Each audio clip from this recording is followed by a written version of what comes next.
بادشاہ نے قیدیوں کو ان کے سامنے بلا کر ان کے سامنے ڈلوایا اور یہ کہا کہ یہ تو ایمان سے پھر جاؤ نہیں تو تمہیں بھی اس میں ڈالا جائے گا. وہ صحابی کہنے لگے کہ تجھ سے جو ہو سکے وہ تو کر لے، جو تجھ سے ہو سکے. بادشاہ نے حکم دیا کہ ان کو دیگ میں ڈال دو. جب لے جانے لگے تو وہ صحابی رونے لگے. اس کی اطلاع کی گئی کہ وہ تو رو رہے ہیں. بادشاہ نے بلایا، پھر ان کے اوپر نصرانیت کو پیش کیا. وہ کہنے لگے میں نے ایک مرتبہ تجھ سے کہا تھا کہ تجھ سے جو ہو سکے وہ تو کر لے، کہ اچھا پھر رو کیوں رہے تھے تم؟ کہنے لگے میں تو اس لیے رو رہا تھا کہ میرے بدن میں ایک جان ہے، وہ جان اس دیگ میں ڈالی جائے گی، ختم ہو جائے گی. میں تو اس لیے رو رہا تھا کاش میرے روئے میں جان ہوتی، میرے بدن کے اندر 100 جانیں ہوتی اور وہ ساری کی ساری جانیں آج اس دیگ میں ڈالی جاتی اور وہ ساری کی ساری جانیں میں اللہ کے نام پر قربان کرتا. کہ ایک جان کا کیا قربان کرنا؟ کل قیامت کے دن اللہ پوچھتا ہے عبداللہ دنیا سے کیا لایا؟ تو میں کہتا ہے اللہ جتنی تو نے مجھے جانیں دی تھی سب تیرے نام پر قربان کر کر آیا ہوں. تو دوست بزرگوں، یہ جذبہ بنتا ہے جب آدمی اپنے دین کو لے کر حرکت میں رہتا ہے، جب آدمی دعوت دیتا ہے، اللہ کی بڑائی کو بولتا ہے، سنتا ہے، تو پھر اندر یقین بنتا ہے، تو پھر اللہ کے نام پر جان مال لگانے کا جذبہ اندر پیدا ہوتا ہے. جب آدمی دعوت دیتا ہے تو پھر اس کا ایمان بنتا ہے اور پھر اس ایمان کی وہ ہر وقت فکر میں لگا رہتا ہے، ایمان کی فکر میں لگا رہتا ہے کہ ایمان کی کمزوری کہ وہ اس کو ہلاک کرتی ہے، پریشان کرتی ہے. صحابہ اکرام رضی اللہ عنہ اجمعین کہ ہر وقت اپنے ایمان کی طرف سے فکر مند رہتے تھے 24 گھنٹے کہ ایمان کی طرف سے فکر، ہر وقت 24 گھنٹے اپنے ایمان کی طرف سے فکر مند رہتے تھے. اور چھوٹی چھوٹی باتوں پر اپنے منافق ہونے کا ڈر پیدا ہو جاتا تھا کہ میرے اندر یہ چیز آئی ہے کہ کہیں میں منافق تو نہیں ہوگی، کہ میں جب نبی کی مجلس پہ ہوں تو اندر کی کیفیت کچھ اور ہے، جب میں گھر آ جاتا ہوں تو اندر کی کیفیت کچھ اور ہو جاتی ہے.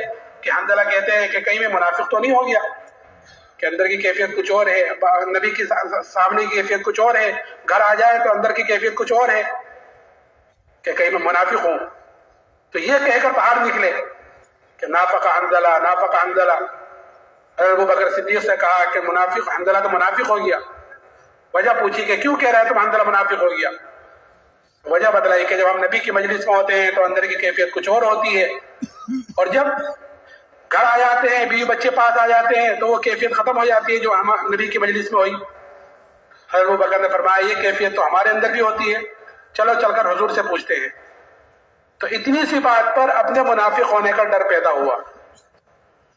اس لیے دوستو بزرگوں، جو ایمان اللہ نے صحابہ کرام رضی اللہ عنہ اجمعین کو عطا فرمایا تھا وہ ایمان اللہ نے مجھے اور آپ کو بھی مرحمت فرمایا ہے. فرق اتنا ہے کہ صحابہ ایمان کے اعتبار سے اعلیٰ درجوں پر تھے اور ہم ایمان کے اعتبار سے ابھی نیچے درجے پر ہیں. یہ دعوت و تبلیغ والا کام، یہ اجتماعات کا ہونا، یہ اللہ کے راستے میں نکلنا، یہ اپنے اندر اس چیز کا احساس پیدا کرانے کے لیے ہے کہ اپنی ایمان کی کمزوری کا احساس پیدا ہو، اپنے دین کی کمزوری کا احساس پیدا ہو. آدمی کے اندر جب کسی چیز کا احساس پیدا ہو جاتا ہے تو پھر کسی کو کہنے سننے کی ضرورت نہیں ہوتی، آدمی خود ہی اس کی فکر میں لگتا ہے. جیسے آج ہمارے اندر دنیا داری کا احساس ہے، دنیا داری کا احساس ہے تو کسی کو کہنے کی سننے کی ضرورت نہیں ہے کہ میاں تم کل کام پر نہیں گئے تھے، اپنی ملازمت پر نہیں گئے تھے، تم آج تو چلی جاؤ. کل تم نے دکان نہیں کھولی تھی تو آج تو کھول لو. کسی کو کہنے سننے کی ضرورت نہیں ہے، خود احساس ہے کہ میں نے کل بھی نہیں کھولی، پرسوں بھی نہیں کھولی، 3 دن چھٹی میں نکل گئے، کہ خود ہی جاتا ہے، فکر کرتا ہے.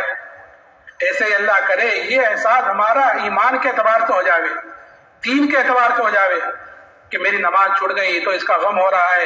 اس نے فرمایا کہ جب تجھے نیکی خوش کرے گناہ غمگین کرے تو جان لے کہ تو مومن ہے. یہ مومن کی علامت بتلائیے کہ آج الحمدللہ سارے اعمال ہوئے ہیں کہ اندر سے خوشی ہو رہی ہے، اور آج کہ یہ وظیفہ چھوٹ گیا، یہ جماعت سے نماز چھوٹ گئی کہ اندر سے غم ہے کہ یہ ایمان کی علامت ہے. لیکن یہ جب آئے گی جب اندر بنا ہوا ہوگا ایمان، اور اگر اندر ایمان بنا ہوا نہ ہوا تو پھر دوستو بزرگوں اعمال کے جنازے نکلتے ہیں، نمازوں کے جنازے نکلتے ہیں. جیسے آج کتنے مسلمان بھائی ہمارے ہیں جو نماز سے دور ہیں، کہ کیوں ہیں؟ کیونکہ اندر کا یقین بگڑا ہوا ہے. جب اندر کا یقین بگڑ گیا تو پھر نماز سے کامیابی کا یقین اس کے اندر سے نکل گیا. اس لیے ہمیں دعوت کے ذریعے سے اپنے اندر کے یقین کو بدلنا ہے. تو دعوت کے ذریعے سے اندر کے یقین کو بدلنا اور ذکر کے ذریعے سے اندر کی غفلت کو ختم کرنا. غفلتیں بھی ہمارے اندر ہیں، کوٹ کوٹ کر بھری ہوئی ہیں، اور ایسی ایسی غفلتیں ہیں، یعنی غفلتوں کی حد یہاں تک ہے کہ ایک آدمی اللہ کے گھر میں اللہ کے سامنے کھڑا ہوا ہے، یعنی نماز پڑھ رہا ہے، اور وہاں پر غافل ہے. کوئی کاروبار میں، کوئی کھیت میں، کوئی کہیں ہے، کوئی کہیں ہے. نماز پوری ہو گئی، اسی کے ساتھ سلام پھر گیا. کہ غفلت والی نمازیں ہیں، غفلت والی دعائیں ہیں، غفلت والے اعمال ہیں. اس لیے ہمارے بڑے 3 تسبیح صبح کو، 3 تسبیح شام کو دھیان سے جی لگا کر پڑھنے کے لیے بتلاتے ہیں، کیونکہ 2 چیزیں ہیں، ایک اللہ کو یاد کرنا، ایک اللہ کو یاد رکھنا. اصل ہے اللہ کو یاد رکھنا کہ 24 گھنٹے کی جو ہماری زندگی ہے کہ اس میں اللہ کا حکم میرے اوپر کیا اتر رہا ہے، اس میں نبی کا طریقہ کیا ہے. اصل تو یہ ہے، لیکن ہم اللہ کو کیا یاد رکھتے ہیں، ہم اللہ کو یاد کرنے والے بھی نہ رہے. اس لیے 3 تسبیح دھیان سے جی لگا کر قبلے کی طرف منہ ہو کر باوضو ہو کر، اس لیے کہ اللہ کا ذکر اگر غفلت سے بھی لیں گے تب بھی کہ ثواب سے خالی، نفع سے تو خالی ہے ہی نہیں، ثواب تو اس پر مل ہی جائے گا، لیکن غفلت اپنی جگہ باقی رہے گی. اور اصل ہے غفلت کا ختم کرنا.